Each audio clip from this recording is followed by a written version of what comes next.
The Buddha said that all skillful qualities are rooted in heedfulness, a sense of danger, but also a sense that there's a way to escape danger. That statement has to be qualified. You have to be heedful in a way that's informed by right view. Because there's a lot of people out there who see danger in the world. But as the Buddha pointed out, they see danger in the wrong places. And their sense of how to protect themselves from danger is also misguided. The king came to see the Buddha one time and said he'd finally come to the realization that even if you have a big army, if you act in unskillful ways in your thoughts, your words, your deeds, you're leaving yourself unprotected. The army can't protect you from the things that come from your own individual karma. However, if you are careful in what you do and say and think, then even if you don't have an army, you're safe. For the king, that was a big realization. For the Buddha, that was something he'd seen a long time ago. It's good for us to see the dangers of the world in the light of what he had to say about karma. It's our own actions that are dangerous, potentially dangerous.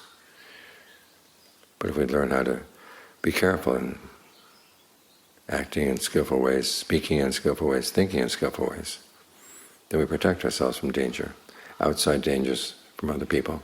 Not so much what they can do to our bodies, or the nasty things they can say to us.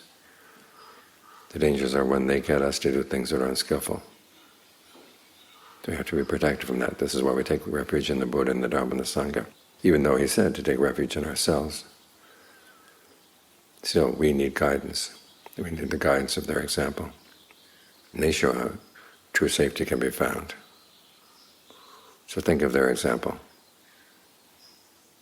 The Buddha became a Buddha not because anyone told him to or because he had a nice friendly group of people to practice with. It's because he saw the danger in his own life, and that something had to be done about that, and realizing there's nothing anybody else could do for him. He had to overcome those dangers himself. So he learned how to be a self-starter. This is what it means to take refuge in yourself, is you're a self-starter too.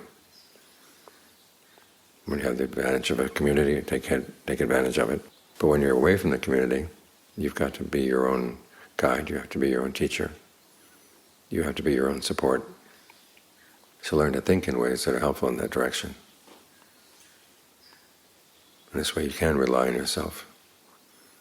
You keep in mind the principles that the Buddha taught, and realize that no matter what the world says, you want to side with the Buddha. There was a time when one of his students, who was a stream editor, was asked if he had faith in the Buddha. And he said, even if the whole world were against the Buddha, even if the Sangha as a whole were against the Buddha, I'd still side with the Buddha.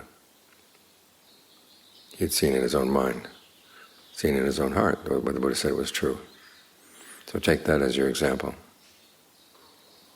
And even though you may have doubts about the practice or doubts about your ability to do the practice, remember that other people have had doubts in the past, but they've been able to overcome them.